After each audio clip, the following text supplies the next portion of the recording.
Alright, what's going on, guys? Welcome back to the channel. So I said I was going to make this video when I put up my review for Thor Love and Thunder. If you haven't seen that yet, go check out the review, my spoiler-free thoughts on the movie. For this video, I'm going to be doing a tier ranking of all the Marvel movies in Phase 4 so far with Thor Love and Thunder. I'm not going to do the whole MCU because that would just take up way too much time, and talking about all those movies is just a waste right now. I'll do maybe a video like that one day. But for right now, I just want to tell you where I think my own personal thoughts are concerning Thor Love and Thunder and the whole Phase 4 in general. Because we got a lot of movies from Phase 4 so far, the most out of any Phase 4 in this span of time.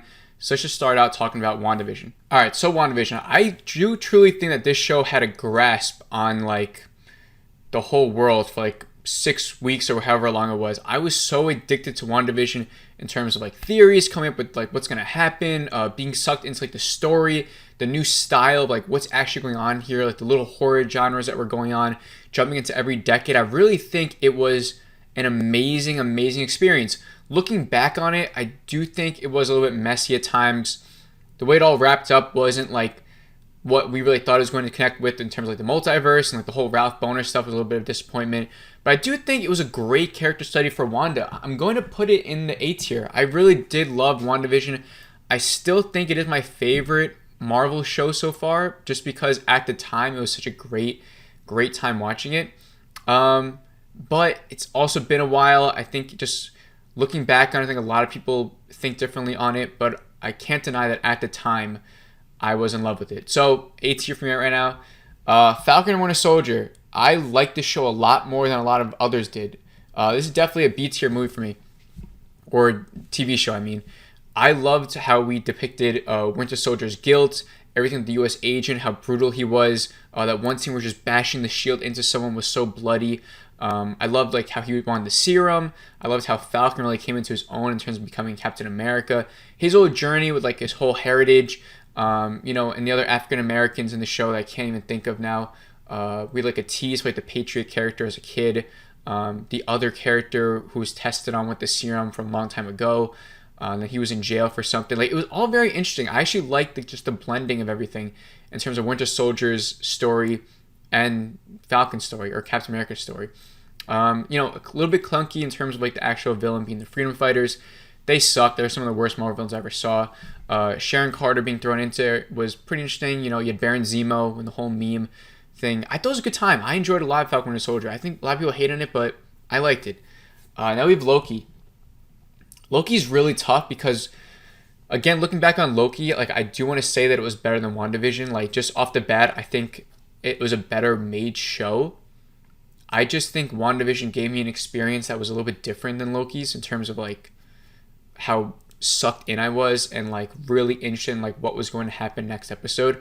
For Loki, I was always interested in what was going to happen, but I think it wasn't until like the last 2 episodes when I was really hooked. So I'm teetering between giving this like a B tier and A tier. I probably do want to put it here, but for now I'm just going to put it in the high B tier because I really did love it. I just don't think it's like A tier yet. I think season 2 will get the show to A tier. But like those first couple of episodes of Loki, I don't even remember like too much. It's only until we really got the teasers for Kang, really diving into like the TVA towards the end is when I really got like an excitement, like pure excitement for the next episode. Next up, we have Black Widow. I don't think it's a dirt poor movie. I really don't. I think I actually stepped away sort of liking it. So it's a C tier, probably like a low C tier. I think it's just super unneeded. I don't like what they do with Taskmaster. I'm not a big Taskmaster fan in general. I think just like the actual story of like who she was and the reveal, and it just felt very like forced and bland and unneeded and anticlimactic. I just didn't like it. But I love Florence Pugh. The introduction of her was amazing. I also will say I love her inclusion in Hawkeye. Scarlett Johansson, it's always nice to see, especially after she's dead now. A returning character, getting some backstory on her was nice and sort of needed in a way, but not too much. I think it was just after her death and so much time, and after the delays, and like the first moment we Phase 4, it was sort of a letdown, and it's an okay movie. I don't think it's bad. I don't really think it's that good though either. Now Shang-Chi. Fuck man.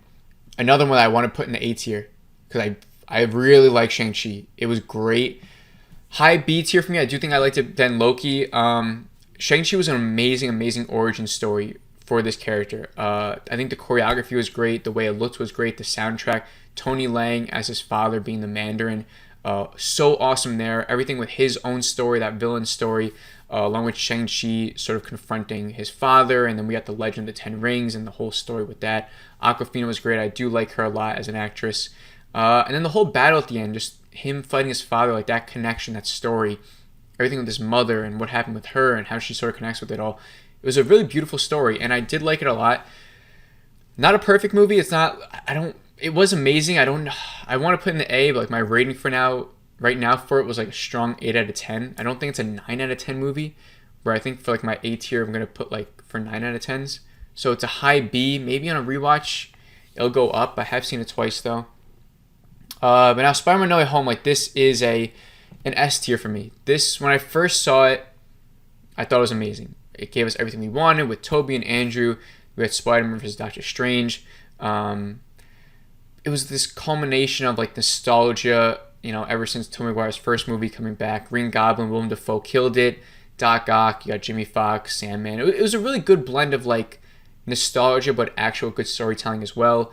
Because by the end, like it hit me with some hard emotions, in terms of Spider-Man and how he got everything back together with Doctor Strange and him having to say goodbye to his past and his friends and everything he's ever known. It was a really perfect Spider-Man ending. And so when I first watched it in theaters, I loved taking one of my favorite theater experiences ever.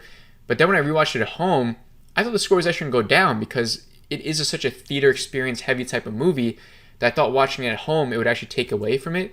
But it actually made it a little bit better. Like I actually had more fun watching it at home by myself than in a theater. Maybe I was more free to sort of be myself and cheer and maybe cry and really connect with it a little bit more at home. But it did go up. Like it's a 5 out of 5 movie for me now. I really did love it. So yeah, Spider-Man No Way Home, I think it is definitely in the S tier. One of my top 7 or 8 MCU movies right now. And Tom Holland definitely went up a couple of notches in terms of like my favorite Spider-Man. Now we have Eternals. Another one that was good, but not great. Some people love Eternals, and I can see why. I mean, Chloe Zhao was just coming off hot off of Nomadland, which just won Best Picture at the Oscars. She was seen as like this, wow, we have a real director coming to the MCU. Like this could be like this different, beautifully well-made movie. And at times the cinematography was wonderful, and the movie does look pretty nice. I don't think it met my pretty somewhat high expectations because I've just seen Nomadland. I love that movie. I thought Chloe Zhao could really bring a different sort of niche and experience in terms of like an MCU movie. But it's just very formulaic. It is sort of nice to see how vast the MCU timeline is, and as we go back in time, and these characters are thousands of years old, it gives some more what's we're looking for, lore surrounding like the MCU. I just think it was sort of weak in terms of like its characters. I didn't love all of them. Only really like what's his name, Iris. I think he was the only one I really liked. And the villain, I can't remember really like the villain. I know like what they were and their message and their goal, and there were some cool things there. And I did like how it sort of ties into the whole MCU towards the end in terms of like that tease for Blade and where Kit Harington's character is going to go after, because we didn't really see too much of his character in this, and I'm very interested in seeing what happens with him. Become like the Black Knight, I believe. So there's definitely some cool things in there. I just, Harry Styles coming out at the end, being Thanos' brother.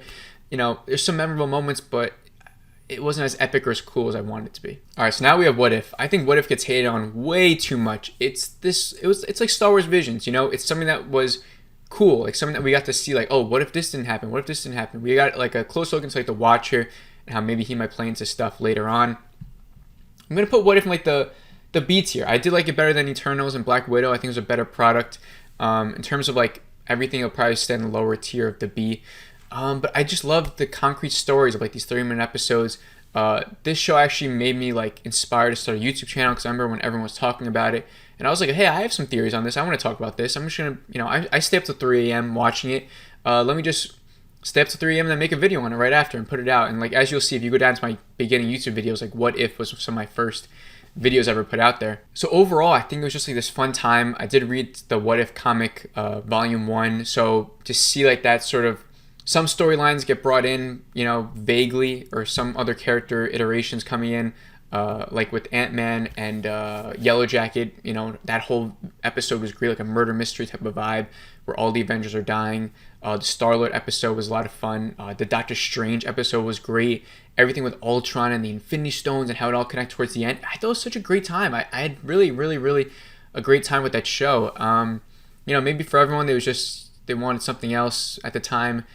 Phase 4 was maybe sort of lacking, and now we had What If. They wanted like this live action big thing. We didn't get Spider-Man No Way Home yet. Maybe people had doubts, and What If just wasn't really their thing. But I liked it. I enjoyed it. So now Moon Knight. Moon Knight's a B.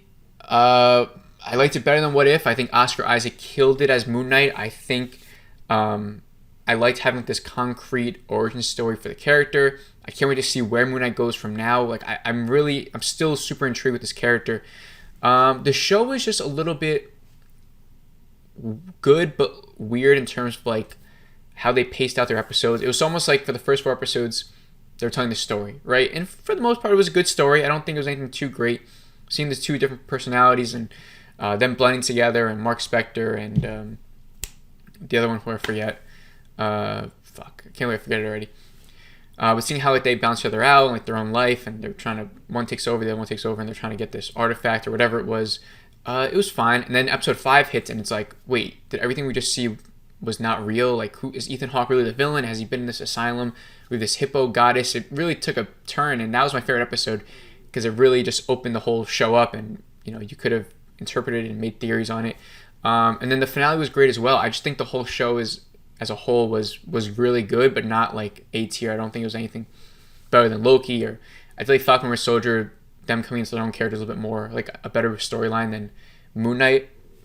Because there's a couple things I think Moon Knight could have done a little bit better, but I liked it. Like I said, Oscar Isaac killed it, and I can't wait to see more from him. Hawkeye. Hawkeye. I'm going to put in like the C tier, but like probably this will be like the highest C, maybe. We'll see. I loved Haley Steinfeld, Kate Bishop.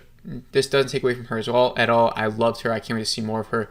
That was the perfect iteration from, I think I read one of the Hawkeye comics that this show is based off of. I thought she did really well with the character. I love the whole buddy sort of cop thing, like a Logan type of storyline, like this older man who's struggling throughout, being a superhero or whatever he's had to go through, Hawkeye in that show. Mentoring this girl who looks up to him and wants to be like him and stuff like that. I love the whole Christmas vibe to it. I think what they did with Kingpin was cool, but they could have used him a little bit better.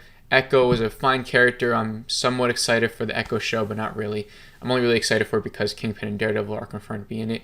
But I think it showed like some good growth with Hawkeye in terms of like him coming to terms with what he did as Ronin, sort of accepting that, not having to pay the price for what he's done.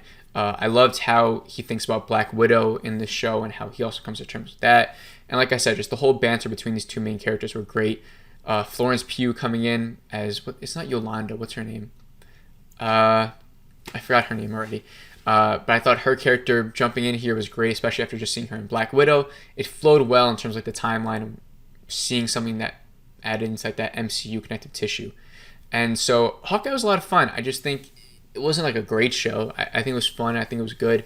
But that's kind of it though. Doctor Strange and Multiverse of Madness.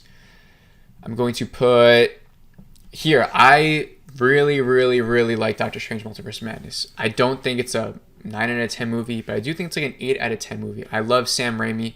I love him as a director. I love what he brought to the MCU in terms of like the horror, making Wanda actually feel scary. I love WandaVision's arc of really, the Darkhold possesses her. And she discovers this character, America Chavez, who can jump multiverses. It all made sense. And now she wants that power so that she can go into a different timeline and be with her kids. I loved it. I loved how she was so corrupted by the Darkhold that she would have done anything to get to that point, to see her kids again. And the whole arc of her finally like getting to her kids and her kids not even wanting her because she's so evil. It was great. It was perfect. Like I said, the style, Sam Raimi's style, the score being done by Danny Elfman, loved all that. Even Doctor Strange has his own little character development with the girl he likes and having to accept, that she doesn't like him, or he sees her in different universes and she tells him that they can't be together and he's like, I love you, and all that stuff. And I loved how this movie actually sets up what will probably be like the future of the MCU in terms of like incursions and what we'll see in the future. Like it does set it up pretty well in terms of different timelines and all this stuff. So Doctor Strange, a lot of fun, great movie theater experiences, especially all the cameos, which I'm not going to spoil if you haven't seen it yet, but I'm sure you have if you're watching this video. But I thought all the cameos were great. And overall, fun MCU movie, middle upper tier for me. So now Miss Marvel, which I'm caught up on, is also tricky because it's not done yet, so we don't really know. I would say the first 3 or 4 episodes of the show, like, it probably would have been like here, maybe even here. Like, I think it's an incredibly well-made show. I think the directors are doing great bringing this new character. She's a lot of fun. I think she's doing a great job as the character. Again, I can't wait to see more of her. I think she's killing it. These last 2 episodes have focused a lot on flashbacks and not really her character coming into her own as we're trying to figure out this whole lineage with the braces and stuff like that. So it's falling a little bit flat for me right now, these last 2 episodes. So like for right now, it's like here. I don't think it's better than Moon Knight yet. I do think by the end of the show, or I think there's only one up more. There might only be 1 more episode left, so maybe they'll stay here. But I'm hoping I like it a little bit better than Moon Knight because, like I said, it's an incredibly well-made show. I think it's directed good, edited good. The animation style of like the intro and everything. I think it's a really magnificent show, and I think more people should be liking, or not more people should be liking. I think more people should be watching it. I'm sure some people that aren't watching because it's just Miss Marvel, but I think it's a lot of fun, and I think it's like a nice homage to like the whole MCU in a way. So now, last but not least, Thor: Love and Thunder. If you see my review, like I said, I don't think it was a great movie. I don't think it's a great product. It's definitely not up here. I think I'm gonna put it here. I think it's a high C. I would give it like a 3.7 out of 5. So that's like a high 7. I think it's better than Hawkeye. I think it's better than Eternals and Black Widow. I had a lot of fun with it. It's just the jokes are a little bit too much.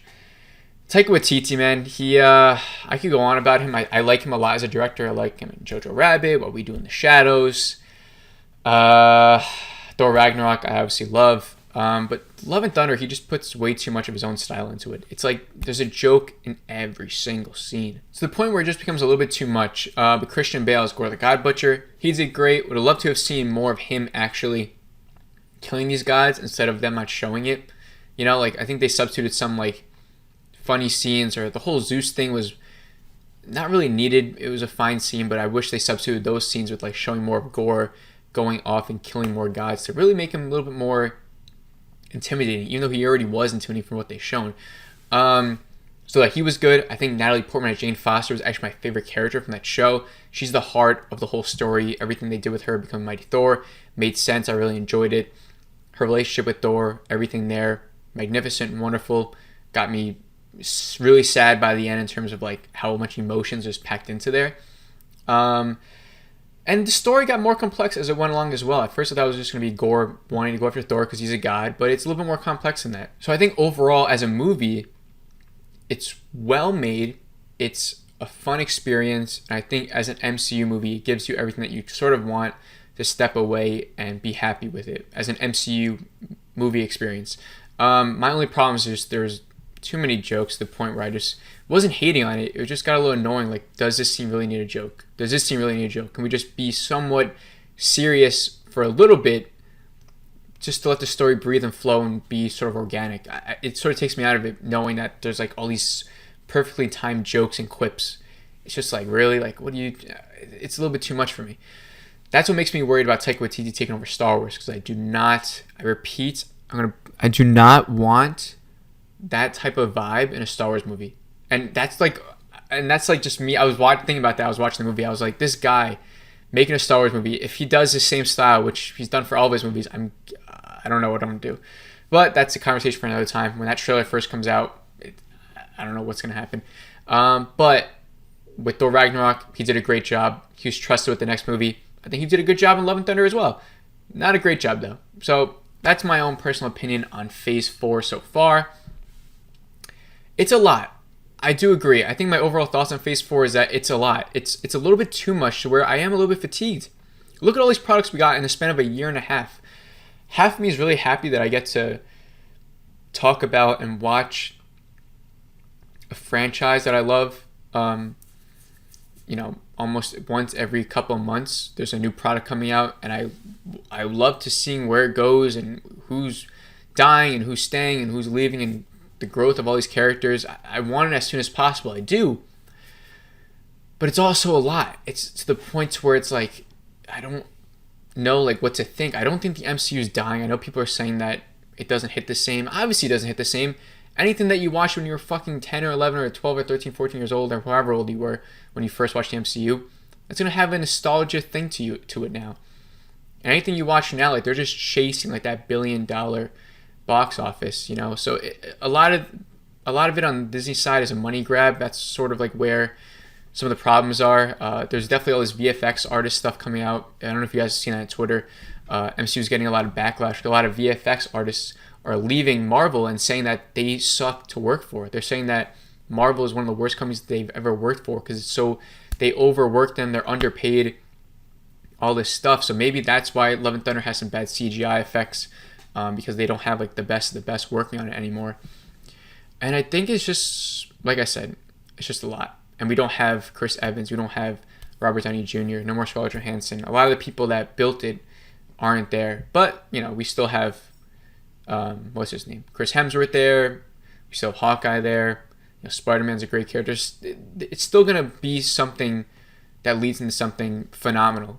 But I would say so far, Phase 4 is great. Look at all the B-tier movies. Those are all, I thought they were all great products. You know, all the C-tiers were good. I think there hasn't even been a bad movie yet in Phase 4. So I think people are, and especially me too, are just chasing that Endgame Infinity War feeling. And I think we just need to be patient because I do think it will come. I do. And Spider-Man No Way Home gave us that. It gave me that Endgame sort of feeling in terms of like, not cheering wise, but like, I think it was a phenomenal movie. I think it was an S-tier movie. So that is just my own little thoughts on the MCU so far. Comment down below. What do you guys think of Love and Thunder? Where do you think it falls in terms of Phase 4? What's your favorite Phase 4 movie? Anything you want to say. And like always, thanks for watching. Make sure to like this if you enjoyed it. Please subscribe if you're new. And I will see you in the next video. Have a great rest of the day.